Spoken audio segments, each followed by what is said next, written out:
Intraday trading के हलाल होने का आमतौर पे जो इनकार किया जाता है, वो उन इंट्राडे स्टॉक्स की ओनरशिप को लेकर किया जाता है। ज़्यादातर उलमा इसी पे बात करते हैं।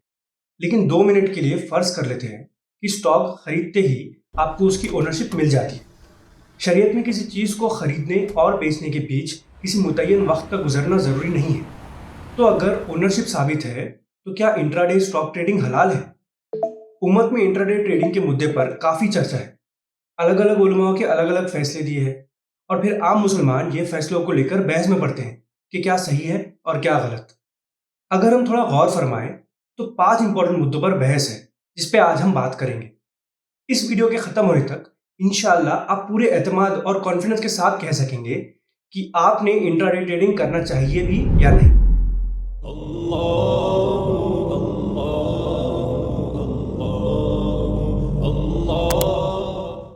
अस्सलाम वालेकुम दोस्तों। पहले समझते हैं कि इंट्राडे ट्रेडिंग क्या है। अगर आपको पता है तो आप ये सेक्शन स्किप कर सकते हैं। आसान लफ्जों में इंट्राडे ट्रेडिंग का मतलब एक ही दिन में किसी स्टॉक का खरीद फरोख्त करना। किसी भी स्टॉक की कीमत दिन भर ऊपर नीचे होती रहती है। इंट्राडे ट्रेडिंग का मकसद ये है कि इस कमी बेशी में सही वक्त पे स्टॉक खरीदे जब दाम कम है और सही वक्त पे स्टॉक बेच दे जब दाम ज्यादा है और इससे मुनाफा कमाए। मकसद ये है कि इसी तरीके से दिन भर में कुछ ट्रेड्स करे और अच्छा मुनाफा कमाए। इंट्राडे ट्रेडिंग 2 तरीकों से किया जा सकता है। आपने किसी स्टॉक को खरीद लिया और आपको उसी दिन कुछ वक्त बाद लगा कि दाम बढ़ गए हैं और मुनाफा आ रहा है, तो आपने उसे बेच दिया। इसमें कोई और शर्तें नहीं है, चाहे तो आप स्टॉक को उसी दिन ना बेचें। यह होता है डिलीवरी ट्रेडिंग। एप्स में इसे कैश एंड कैरी या सीएनसी कहते हैं। दूसरा तरीका होता है कि आपने किसी स्टॉक को खरीद लिया लेकिन एक शर्त के साथ कि आपको उसी दिन उसे बेचना है। अगर आपने नहीं बेचा तो आपका ब्रोकर उसको बेच देगा। इसे कहते हैं स्क्वायर ऑफ इंट्राडे ट्रेडिंग। सवाल यह है कि इन दोनों तरीकों से क्या इंट्राडे ट्रेडिंग करना हलाल है? इस सवाल का जवाब समझने के लिए हमें एक जरूरी चीज समझना होगा। ट्रेडिंग और सेटलमेंट में क्या फर्क है कि जब आप किसी स्टॉक को खरीद लेते हैं तो वो आपको मिलता कैसे है? स्टॉक मार्केट में खरीद फरोख्त करने के लिए आपको 2 चीजों की जरूरत होती है, ट्रेडिंग अकाउंट और डीमैट अकाउंट। ट्रेडिंग अकाउंट आपके वॉलेट की तरह काम करता है और डीमैट अकाउंट आपके घर पर रखे लॉकर की तरह काम करता है। जब भी आप कोई स्टॉक को खरीदने का ट्रेड करते हैं तो आप आपके वॉलेट से पैसे देते हैं और फिर वो स्टॉक आपको आपके लॉकर में मिलता है, जिसे सेटलमेंट कहते हैं। जरूरी नहीं है कि वॉलेट से पैसे देते ही आपके लॉकर में आपको स्टॉक मिले। किसी और के लॉकर से स्टॉक निकाल के आपके लॉकर में स्टॉक डालने को थोड़ा वक्त लगता है। इंडिया में स्टॉक्स के लिए सेटलमेंट डेट है T+1। मतलब अगर आप आज स्टॉक्स खरीदते हैं तो ट्रेडिंग डे के एक दिन बाद, मतलब कल शाम में आपके स्टॉक्स का सेटलमेंट होगा। तो अगर आप आज स्टॉक्स खरीद रहे हैं जो आपको कल मिलने वाले हैं, मगर मिलने से पहले ही आपने उसे बेच दिया, क्या यह शरीयतन हलाल है?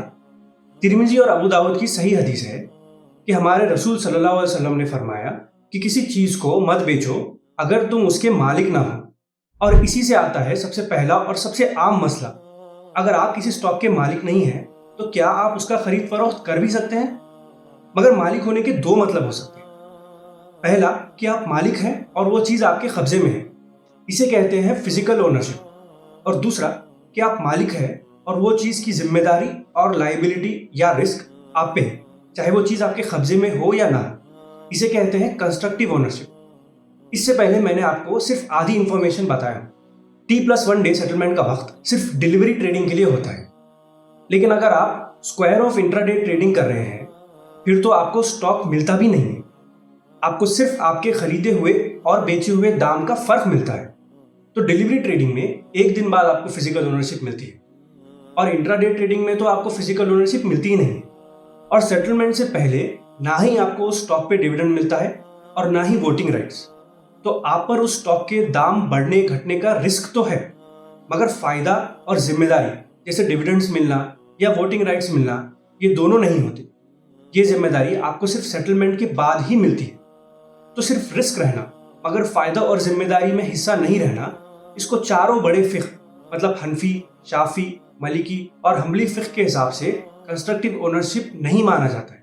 तो क्योंकि ओनरशिप साबित नहीं है, आप स्टॉक्स को खरीद तो सकते हैं मगर सेटलमेंट से पहले बेच नहीं सकते हैं। इसलिए इंट्राडे ट्रेडिंग हराम है। कोई कहेगा कि मैं चारों इमाम को नहीं मानता, मैं अपना चलता हूँ, क्योंकि इसमें रिस्क तो है, इसलिए इससे कंस्ट्रक्टिव ओनरशिप साबित है, इसलिए मेरे लिए ये हलाल है। ठीक है, मैं इस बहस में नहीं पढ़ना चाहूँगा। अगर आपको ऐसा लगता है तो आप जानें, आप ही के लिए मैंने ये वीडियो बनाई है। दूसरा मसला हो सकता है मार्जिन का। इंडिया में जब स्क्वायर ऑफ इंट्राडे ट्रेडिंग करते हैं तो ज़्यादातर ऐप्स में आपको MIS का ही ऑप्शन मिलता है, जिसे मार्जिन इंट्राडे स्क्वायर ऑफ कहते हैं।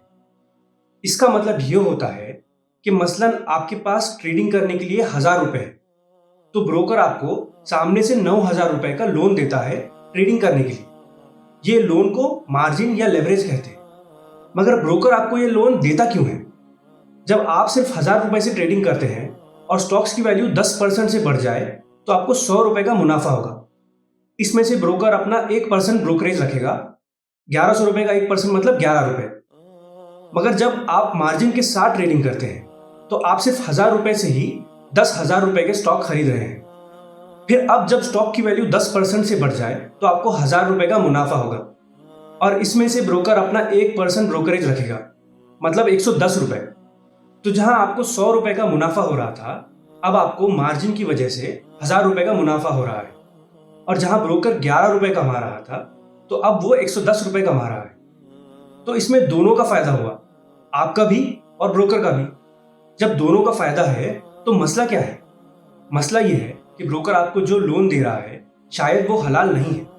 मगर मेरा दोस्त अब्दुल्ला बोला कि ब्रोकर उस लोन पे तो कोई इंटरेस्ट नहीं ले रहा है, तो यहाँ सूद या रिबा का मसला ही नहीं है, फिर वो लोन हलाल क्यों नहीं? तो जब कोई जात किसी और जात को लोन या कर्ज देता है तो वो कर्ज दो किस्म का हो सकता है। पहला होता है कर्ज हसना।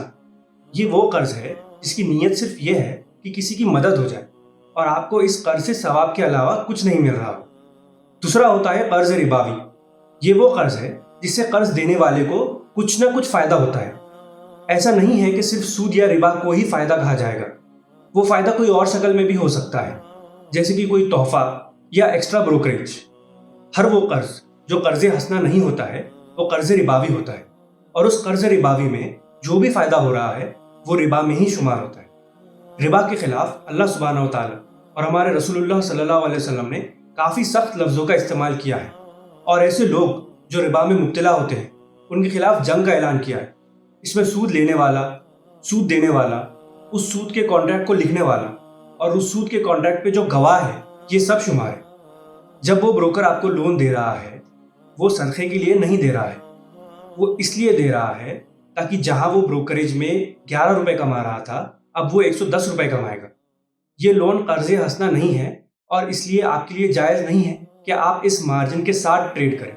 मतलब MIS में इंट्राडे ट्रेडिंग करना सरासर हराम है। तो अब तक दो चीज़ों की वजह से इंट्राडे ट्रेडिंग करना हराम है, क्योंकि ओनरशिप साबित नहीं है और क्योंकि मार्जिन लेना हराम है। लेकिन एक तीसरा मसला इधर आ सकता है गरार का।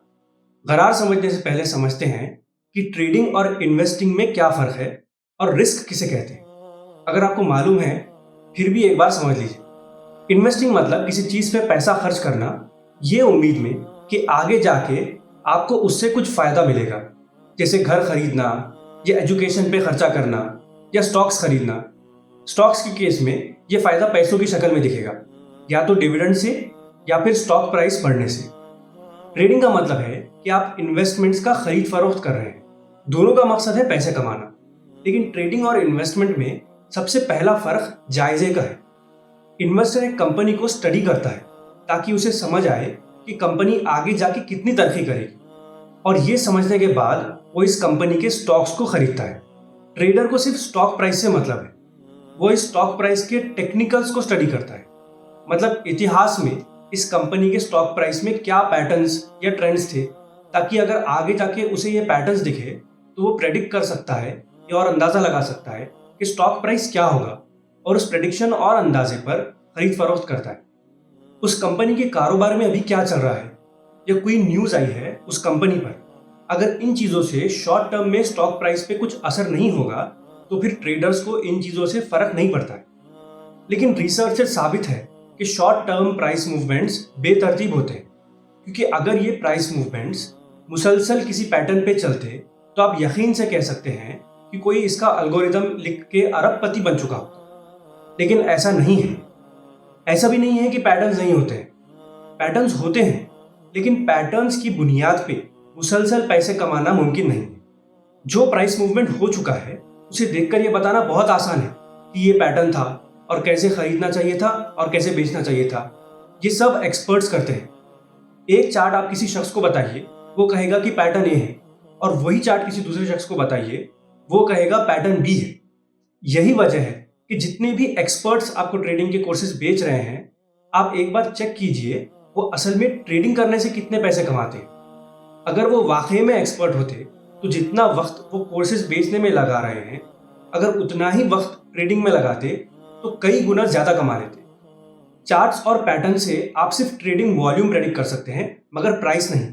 ऐसा क्यों होता है ये किसी और वीडियो में बात करेंगे इंशाल्लाह। ट्रेडिंग और इन्वेस्टमेंट में दूसरा फर्क वक्त का है कि कितने वक्त में आप आपके पैसों पर रिटर्न की उम्मीद कर रहे हैं। इन्वेस्टिंग लॉन्ग टर्म के लिए होती है, 6 महीने, 1 साल, 5 साल या उससे ज्यादा। ट्रेडिंग शॉर्ट टर्म के लिए होती है, कभी 1 महीना, कभी 1 हफ्ता, और कभी तो 1 दिन या कुछ घंटे या कुछ मिनट, जैसे इंट्राडे ट्रेडिंग में होता है। और रिटर्न के साथ जुड़ा होता है रिस्क। रिस्क मतलब आपके पैसे कम होने या डूबने का चांस। रिस्क डिपेंड करता है मार्केट वॉलेटिलिटी पे। वॉलेटिलिटी मतलब स्टॉक की एवरेज वैल्यू से अभी का प्राइस कितना ऊपर या नीचे है, और स्टॉक की प्राइस पूरे मार्केट एवरेज से कितना ऊपर या नीचे है। और वक्त की मुद्दत जितनी कम होती है, वॉलेटिलिटी उतनी बढ़ जाती है, क्योंकि स्टॉक प्राइसेस हर सेकंड बदलते हैं। मतलब जितना कम वक्त उतनी ज्यादा मार्केट वॉलेटिलिटी और उतना ज्यादा रिस्क। जैसा मैंने शुरुआत में बताया, ट्रेडिंग का मकसद है कि किसी स्टॉक की कीमत की कमी बेशी को इस्तेमाल करके उसे सही वक्त पे खरीद फरोख्त करके मुनाफा कमाया जाए। लेकिन अगर वो स्टॉक का प्राइस आपके अंदाजे के हिसाब से नहीं चला तो भारी नुकसान हो सकता है। यही वजह है कि इन्वेस्टमेंट में रिस्क कम होता है और ट्रेडिंग में रिस्क ज्यादा होता है। तो हम इंट्राडे ट्रेडिंग में 2 चीजें देख रहे हैं। पहला ये कि आप अंदाजा लगा रहे हैं कि कुछ घंटों में स्टॉक प्राइस में तब्दीलियां होगी, और दूसरा ये यहाँ रिस्क ज्यादा है क्योंकि वक्त कम है। और ये 2 चीजों की वजह से इंट्राडे ट्रेडिंग गरार है। गरार मतलब एक्सेसिव रिस्क और स्पेकुलेशन, बिना इल्म के या गलत इल्म के या अंधेपन से किसी काम को करना, या बगैर ये जाने कि उस काम का नतीजा क्या रहेगा, या बगैर उस नतीजे पर गौर किए उस काम में हिस्सा लेना। ये सब गरार में आता है। और गरार शरीयत में हराम है, ताकि इंसान अपने आप को, अपने माल को और अपने घर वालों को बेवजह रिस्क और खतरे में मुब्तला ना करे। मगर आप कहेंगे कि आप सपोर्ट रेजिस्टेंस देख रहे हैं, ओपन इंटरेस्ट देख रहे हैं, बिल्टअप देख रहे हैं, अलग अलग ट्रिगर्स भी देख रहे हैं, जिससे कि आपका अंदाजा पुख्ता हो जाए। आपकी एक स्ट्रैटेजी है, टारगेट है, स्टॉप लॉस है। आप एक फ्रेमवर्क के साथ ट्रेड करते हैं, एक सिस्टम के साथ ट्रेड करते हैं, ताकि आपके इमोशंस में आकर आप खरीद फरोख्त ना करें। सब सही है, लेकिन बात वहीं पे वापस आती है कि शॉर्ट टर्म प्राइस मूवमेंट्स बेतरतीब होते हैं। इसलिए ये एनालिसिस से आप अंदाजा ही लगा रहे हैं, और ये करने से आपका रिस्क भी कम नहीं हो रहा है। तो आपके लिए इंट्राडे ट्रेडिंग करना जायज़ नहीं है, क्योंकि इसमें रिस्क बहुत ज़्यादा है। इधर एक चौथा मसला भी आ सकता है मैसर का। ट्रेडिंग और इन्वेस्टमेंट में तीसरा फर्क है नफे नुकसान का। जब आप किसी चीज में इन्वेस्ट करते हैं, नीयत यह है कि उस चीज की इंट्रिंसिक वैल्यू बढ़ने से आपको मुनाफा हो। इंट्रिंसिक वैल्यू बढ़ती है क्योंकि कंपनी मेहनत कर रही है और तरक्की कर रही है। इसे प्रोडक्टिविटी भी कह सकते हैं। लेकिन कंपनी एक दिन में तरक्की नहीं करती है। इंट्राडे ट्रेडिंग में जब आप सुबह 100 रुपए में कोई स्टॉक खरीद रहे हैं और शाम में उसको 110 रुपए में बेच रहे हैं, ये 10 रुपए का फायदा कंपनी की मेहनत से नहीं आया है। ये इसलिए आया है क्योंकि आपकी दूसरी तरफ कोई और शख्स है जो इंट्राडे ट्रेडिंग कर रहा है, जिसने 100 रुपए में वो स्टॉक बेचा ये उम्मीद से कि उसका प्राइस गिरेगा और वो सस्ते में खरीद लेगा, मगर वो गिरा नहीं और उसका नुकसान हो गया। इसलिए इंट्राडे ट्रेडिंग को जीरो सम गेम कहा जाता है। जब आप गरार को जीरो सम गेम से मिलाते हैं तो ये बन जाता है जुआ सट्टा। इसलिए 90% लोग ट्रेडिंग में अपना पैसा डुबोते हैं। भले ही आप इंट्राडे ट्रेडिंग में एक्सपर्ट होंगे और आप ज़्यादातर पैसे कमाते ही होंगे, मगर आप जो पैसे कमा रहे हैं वो उन 90% लोगों के नुकसान की बनिस्बत है। ये कमाई किसी और का माल खाने में शुमार होती है, जो शरीयतन जायज़ नहीं है। तो हो सकता है कि इंट्राडे ट्रेडिंग मैसर हो, मगर शायद कुछ लोग इस बात से मुत्तफिक नहीं होंगे।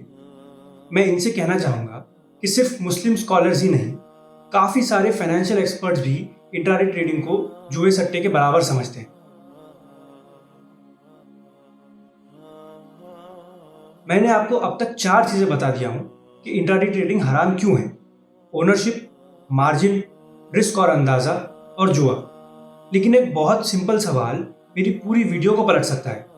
कोई कहेगा कि एक शख्स सुबह टमाटर खरीद रहा है और दिन भर में बेच रहा है, ये भी तो इंट्राडे ट्रेडिंग की एक शक्ल हुई। फिर टमाटर बेचना हलाल और इंट्राडे ट्रेडिंग हराम क्यों? ये सवाल आपको शायद कंफ्यूज कर दे, सिर्फ तब जब आपने ये वीडियो तवज्जो से नहीं सुना। तो अगर आप मेरा वीडियो ध्यान से देख रहे थे तो इसका जवाब आप ऑलरेडी समझ चुके होंगे। अगर नहीं समझे तो मैं बताता हूँ। खेत से लेकर आपके घर तक जब टमाटर आते हैं तो वो काफ़ी हाथ बदलते हैं। किसान बेचता है किसी डिस्ट्रीब्यूटर को, जो बेचता है किसी होलसेलर को, जो बेचता है उस गाड़े वाले को, जो बेचता है आपको। हर स्टेज पे हर एक का कुछ ना कुछ प्रॉफिट मार्जिन होता है, क्योंकि वो क्वांटिटी तोड़ता है। किसान बेचेगा 4 रुपए किलो के हिसाब से कितने टन, फिर वो आगे बिकेगा 10 रुपए किलो के हिसाब से 500-600 किलो, फिर वो गाड़े वाला लेगा 50-100 किलो 15 रुपए किलो से, फिर आप खरीदेंगे 20 रुपए में 1-2 किलो। यहाँ वो गाड़े वाला उस टमाटर का साफ ओनर है और वो ये पूरी चेन में वैल्यू भी ऐड कर रहा है क्वांटिटी तोड़कर। गाड़े वाले के पास 5 रुपए का मार्जिन है। अगर बेचना मुश्किल हो रहा है तो वो 19 रुपए में बेचेगा, नहीं तो 18 रुपए में बेचेगा, या आखिर में वो 15.5 रुपए में बेचेगा। कुछ ना कुछ फायदा तो होगा ही, मगर नुकसान नहीं होगा। अगर कोई खरीदार नहीं मिल रहा है तो वो घर पे ले जाकर खुद खा लेगा, इसलिए क्योंकि उस टमाटर की भी एक इंट्रिंसिक वैल्यू है।